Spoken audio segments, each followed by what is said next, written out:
There's only 8 games to go in Season 2, and in today's penultimate episode, we have perhaps the biggest game in the entire career mode so far. As the Uruguayan curls one in. Oh, Middlesbrough take the lead!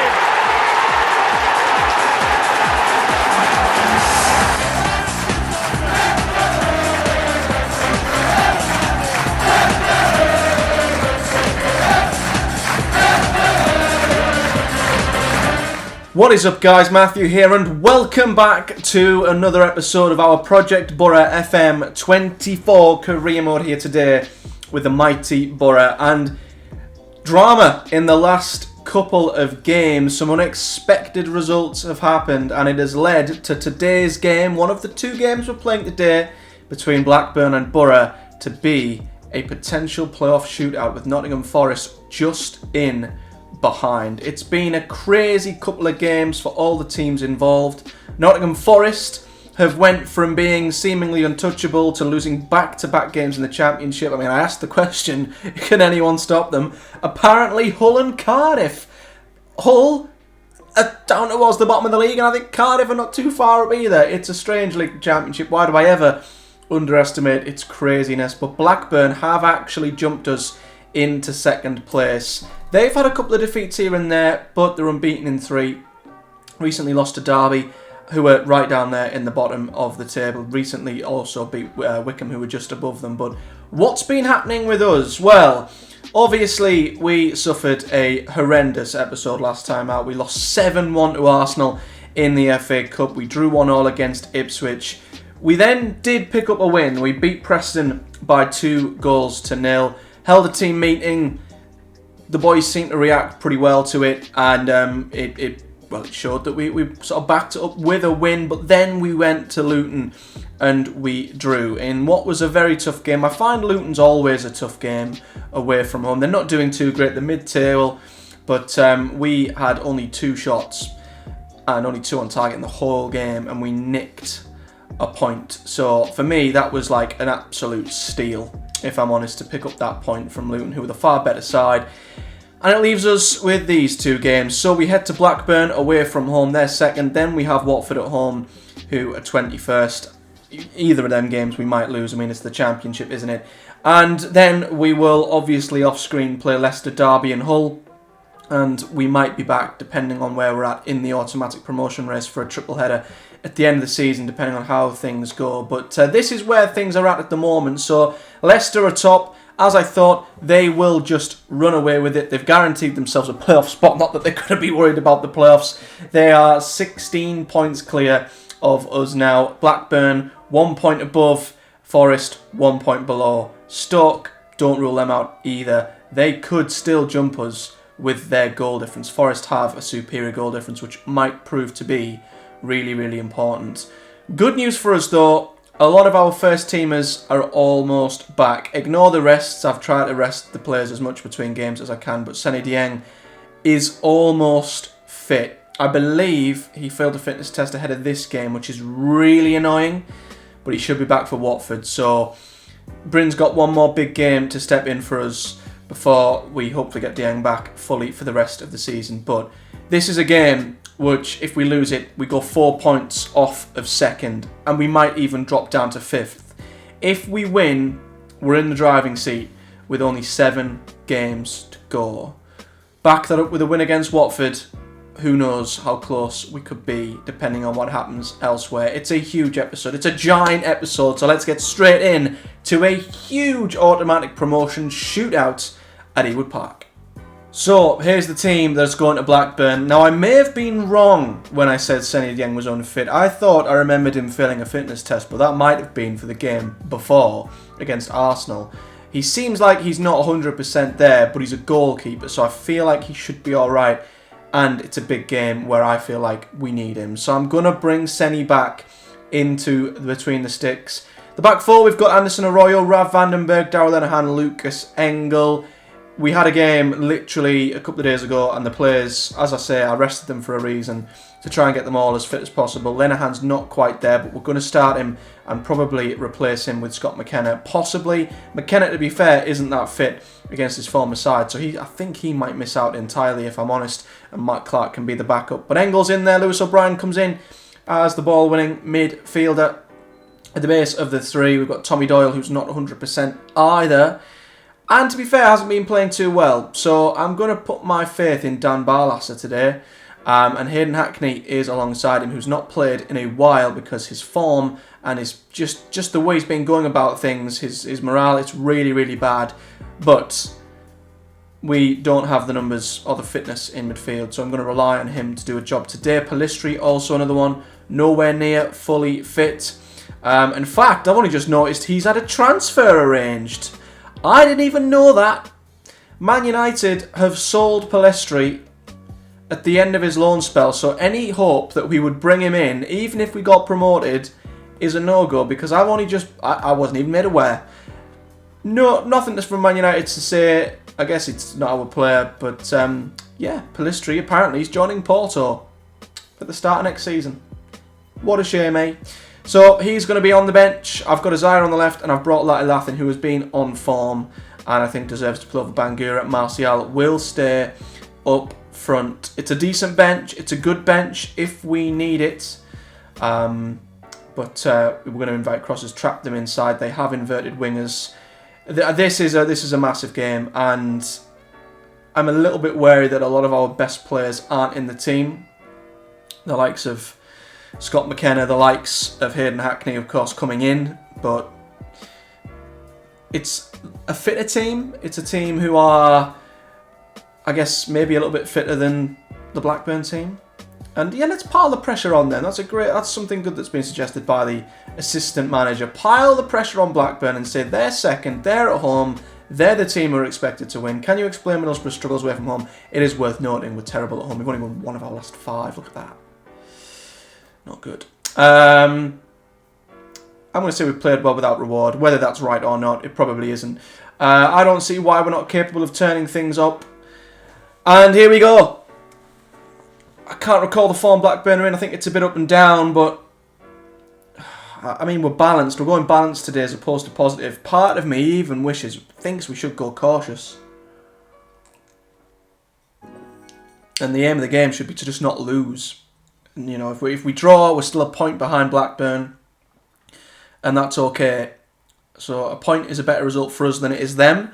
But at the same time, my natural instinct is to just want to win every single game. And a win over these is something you just cannot pass up the opportunity to take points off your direct rivals, especially when you play them. So we've got the league table. I'm going to just see. Yeah, the Blackburn players, they're not fully fit. There's plenty of players, especially in attacking areas, who aren't 100%. Saying that, they do have the first set piece, and Rav passes it out to Isaiah Jones on the left today. Isaiah cuts on the inside. He's done well there. He's getting chased by numerous blue shirts, but he's played it out well to Lati Lath. And now can he get down the right-hand side here? It's a great run. He's been in great form, Lath. It's a cross into the box. Martial's been brought down to penalty. Oh my God, it's a penalty. Who's on him? Barlasser. He's not 13 pen. I'm going to go Martial. Oh, you guys know how bad our fortune has been with penalties lately in both of our FM saves. We can't score a penalty for Toffee. Martial with a huge moment. It could be a season-defining moment. And he puts it in the bottom corner. Come on! Anthony Martial, big game player. He's put us 1-0 up at Ewood Park. What a goal. Just to get our noses in front in this game is absolutely huge. He drills it into the other corner. Keeper goes the wrong way. Good start, boys. And I'm going to let you guys do your thing. The Blackburn players look nervous. They look tired. I'm hoping the changes we've made, it might not give us the best team. It might give us the freshest team. Never mind. Because they've gone up the other end and scored. The league table hadn't even changed, look. Down the left, there's so many, but it's Sam Gallagher. He always scores against Boro. Always. Every single time. And that's their only shot. That's only chance on goal. It's just, oh, God. Of course that's what happens, right. Half time. Looks like it's going to go in all square. A very tense game. Both sides level. They've turned it up at the end of the half, to be fair, and it's a good time, I think, for us to give the lads keep going and get the win you deserve. Not a thing from any of them. Hackney's nervous. Just his attitude. I just can't get him on side. I can't get him on side. I just can't. I'm going to give him 15 minutes, and they brought Markandale on, who's probably one of their best players. So, oh no, I was going to say we give it till 60 minutes and make a change. Oh, and they've scored. It's Sam Gallagher again.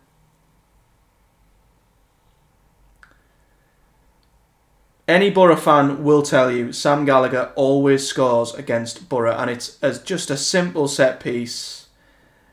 And we've gone from being in front in a great position to behind, and to be fair, we've done nothing since we scored. Hayden Hackney's nervous. I don't know why. Tommy Doyle's going to come on for him. I'm gonna bring Pellistri on. It's too big of a game. We have to go for the win here. And I'm going to swap Barlasser with O'Brien, and we're going to take a midfielder off, and we're going to put Marcus Force on. I'm not waiting around. We've got to get back into this game. We cannot afford to lose it. There's no point sitting on it and waiting for something to happen. So we're going to drop these two back, box to box, for O'Brien. In fact, can he be a ball winner? He might be better suited. Yeah, we'll go ball winner with him, and we'll have Tommy Doyle as a more box to box midfielder. And this is a big half an hour in our season. It really is. You know, we've been in the top two for most of it. Going 4 points adrift wouldn't be great. We're going to encourage them. A lot of nervous boys out there, and now they've got another highlight. It's just started to go wrong, hasn't it? I mean, near post, how's he been able to get there ahead of whoever it was? It's 3-1 and that's it. Game over. They've scored with every single shot on goal. Every single attempt has gone in. And, well, what's that done for our chances of automatic promotion? It took a almighty hit. We've had 2 shots on goal. That is it. Yeah, it's a poor performance. When it mattered most, When it mattered most, we've let the fans down. They've won the second ball. And they might just... I mean, why has Hedges been allowed to run all the way into the box and not be challenged by anybody?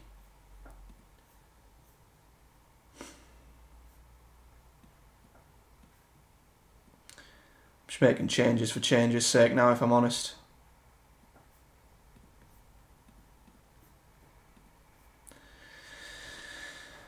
This has really turned the tables, and it's not good. 3-1 defeat in the biggest game, you could probably say, and not one of them really turned up today. Not one of them had a standout performance. Since the Martial penalty, we didn't do a thing. And that's a damaging defeat. We weren't good enough. And there's the damage. So Blackburn move 4 points clear. Forest have jumped us into third. Stoke, thankfully, must have lost, because they're still 3 points adrift. They lost to Wickham, which is a terrible result for them. And, well, now we have a really, really tough... We really have a really, really tough couple of games coming up now, because the pressure's all on us. Watford up next. We have to win that because, let's be fair, getting anything from Leicester is going to be next to impossible with the form they're in at the moment. Such a blow. I'm looking at their final few games. Sunderland might be a challenge. Luton. I mean, the bottom of the table, Swansea. Don't know. I really don't know. That was that's a blow. It really is, and we simply have to try and bounce back now. I'm not going to even entertain. Why are we talking about referees? Why? Why is the Blackburn manager even bothered? Right, that's the last midweek game. I'm hoping for a while. Give the boys at least some time to rest. In fact, we've got an international break coming up, so we've got ages now until the Watford game, where hopefully they'll all be fresh and raring to go, and we can have one more big push because we need a win against Watford. It's as simple as that. Well, here's some good news at least. I mean, we don't know what we're going to be doing beyond this season, of course. This is very much a season-by-season series. But we've been offered a new deal by Steve Gibson, and I didn't even realise my deal was up at the end of this season. But we've been offered a new contract by the club, which is fantastic. £15,000 a week. It's nothing compared to what the players are getting, but anyway. Yeah, it's pretty much everything that we know of. Developing players using the club's youth system is something we're actually going to do a little bit more if we do carry on. I did get a youth intake, and we have offered contracts to Peter Franklin and Terry Williams. Peter Franklin, a sort of right back / ball winning midfielder. He plays a sort of strange role, but 1-star, 3-star potential. It's not bad. Terry Williams is a centre attacking midfielder, 1.5-star ability, 3-star potential. So they're not going to be world beaters, but they're good enough, and we'll see how they get on. But that's something we want to try and do. Obviously, we do try and sign as many players under 23 as possible, but they can't all be that age. Work within the wage budget we are managing to do now with the sales that we've made. Hopefully we're growing the club's reputation. We've not offered anyone new deals of this age, to be fair. And everyone gets at least a 2-year deal within the first team. And at the end of this season, they want us to reach the playoffs this season, which looks very, very likely. And I believe we've been competitive in both of the cups. I'd like to say, yeah, they're pleased with both.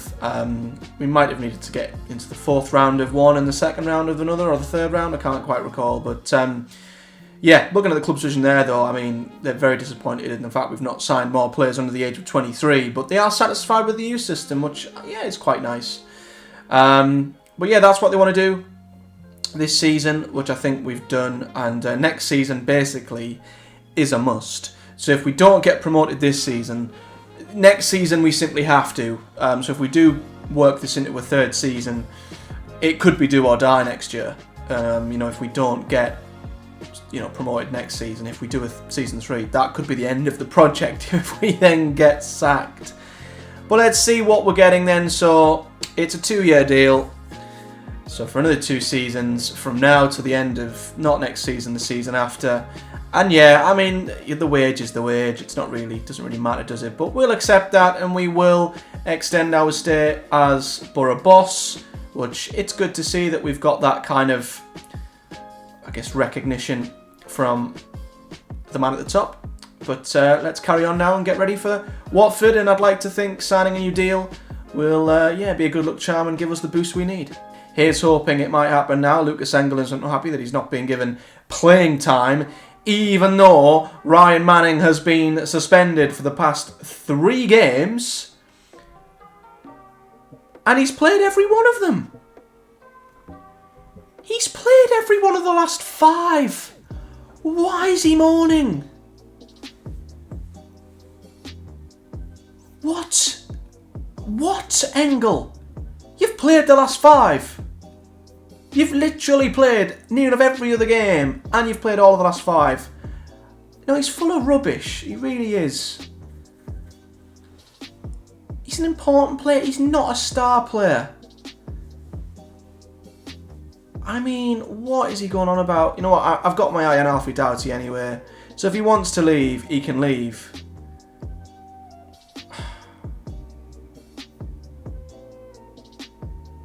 Yeah, I'll say that. If you want to leave, sod you. He's handed a transfer request. Oh, God. Drama, eh? It doesn't make any sense whatsoever. We're finally at the Watford game anyway.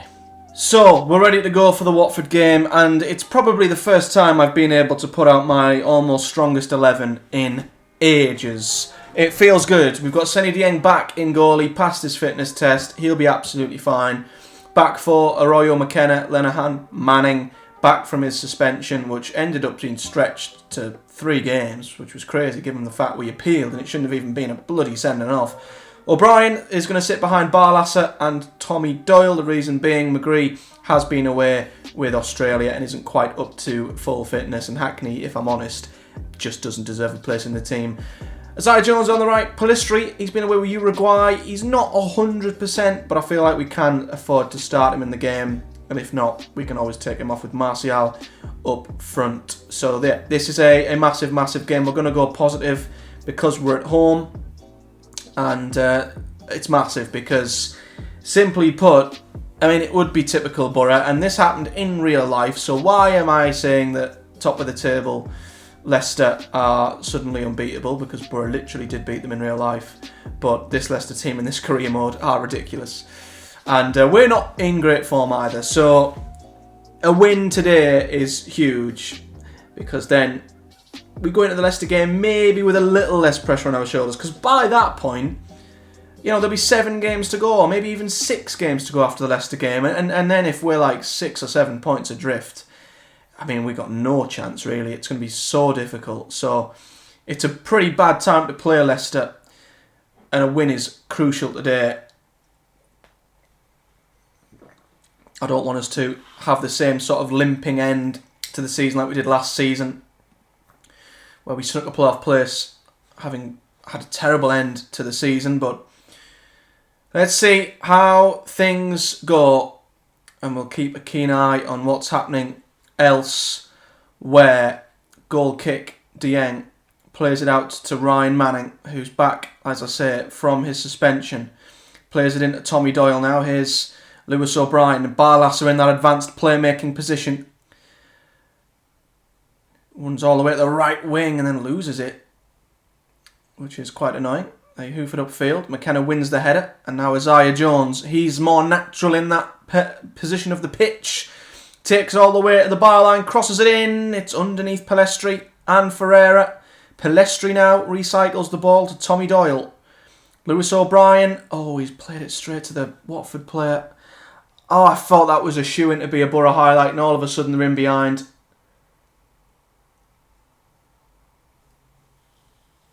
Oh.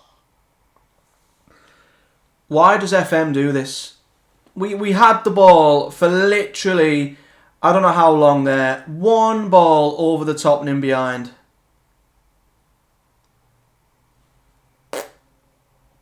Unbelievable. Unflipping believable. I'm down to 5th now. Down to 5th. 5 points adrift as it stands. And we've been shocking again. I mean, this run of form is just not ending.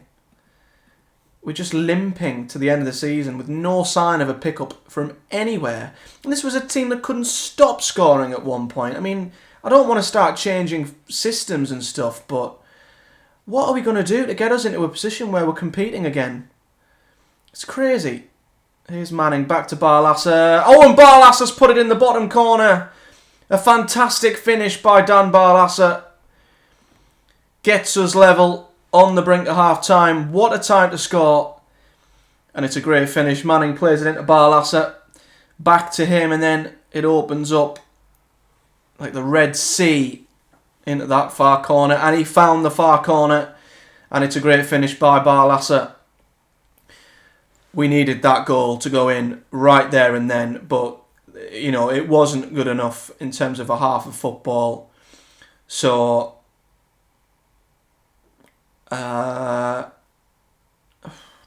keep going. We can work hard if we win. If we play this as a team, this is such a big game. We need to find a way to win it. Blackburn are winning 2-0 away at Millwall. We simply have to stay with them. It's imperative. Tommy Doyle with a corner. It's headed out only as far as Martial. I'd rather him be in the box than on the right wing. Oh, he's gave it away. Oh, God. Oh, what a tackle from Arroyo. He's lucky he's not come away with the ball there. But Watford do retain possession. Oh, and Tommy Doyle's won it in a great position. Can we capitalise? Here's Pellistri. He's done well to beat his man. Turns inside to Tommy Doyle. It's to Barlasser, and what a goal that would have been. In fact, it was saved as he struck that as sweet as it gets. What a volley. Doyle whips it in. It's headed by McKenna, and it's nowhere near.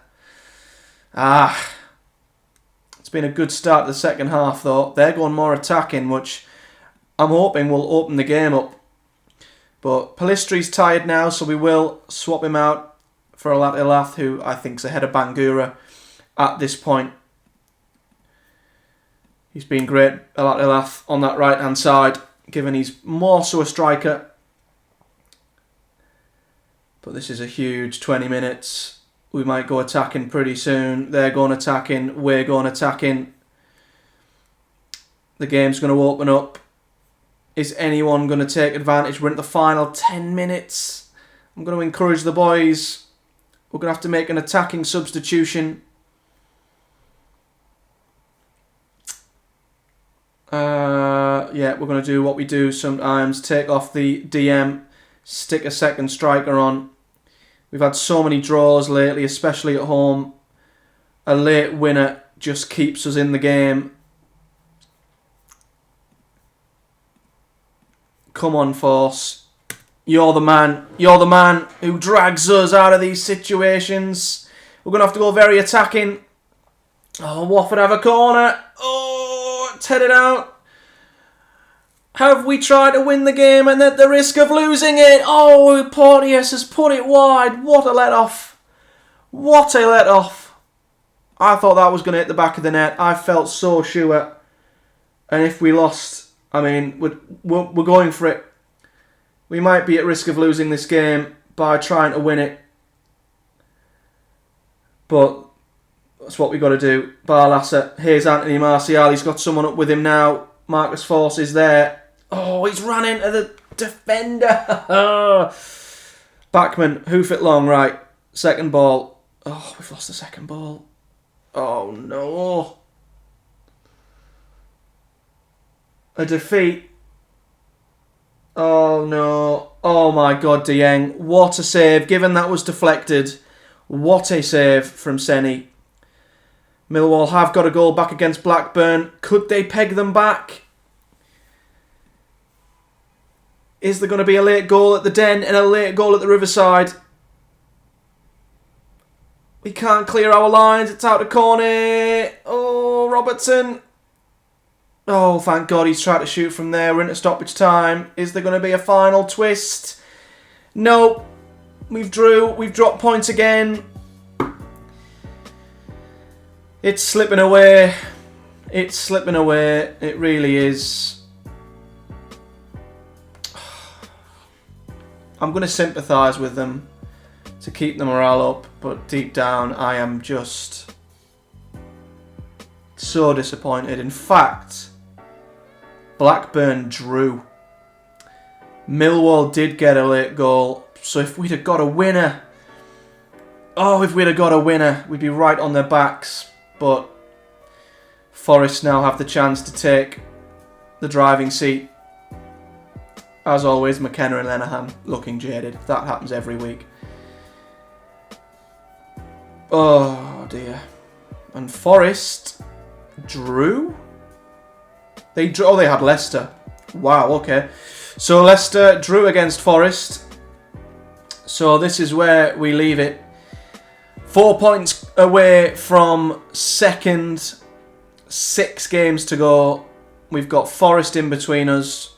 We've got to try and chase down Blackburn. And up next we've got Leicester. I mean... So yeah, it's tough. I mean, we've got Leicester, Derby who are 17th, Hull who are 20th, Plymouth who are 10th, Cardiff who are 18th, West Brom are 8th. On paper, if we were on it, it would be a wonderful, wonderful opportunity, barring the Leicester game. But I mean, since the new year, we've just not been anywhere near consistent enough. It's been a win, followed by a loss, followed by a draw, followed by a draw, followed by a defeat. Yeah, we will see what happens. I think the likelihood is, if we are still in with a shout, I'll come back for the Plymouth game. If we're not, and it's Blackburn 6 points clear or whatever, and it's not looking good, Forest have took off, they'll be back for the Cardiff game. So we'll just literally play the final 2 games to round the season off. So whichever games we come back with in the next episode might give you a clue on what has happened. But as it stands, things are looking a little bit uncertain, and it's safe to say the fight for automatic promotion is out of our hands, and we just cannot find a run of form from anywhere. So I might have to hold a team meeting or something, try my hardest to get the boys up for it, and see if we can find that one final push. But that's it for now, guys. Here's hoping we can upset Leicester and turn this around quick. But that is it for today's episode, guys. So if you've enjoyed it, do hit the like button and subscribe for much more, and for what might be the final episode of Project Boro next time out, depending on what happens. Well, it won't be, because we'll be in the playoffs. So yeah, it will be the final full season episode, and you never know. You know, if we don't get up automatics, we might go one better via the playoffs. You know, unlike last season where we lost in the final. We'll have to wait and see. But yeah, we'll find out what happens in the finale next time out, and whether we can get automatically promoted or not. But until then, if you've enjoyed this video, do hit the like button and subscribe for much more. Of course, we do this alongside my Road to Glory series, where I'm the manager of Darlington currently, so check that one out if you haven't already. But yeah, until next time, guys, a big thank you for watching. I'll see you all in the next one.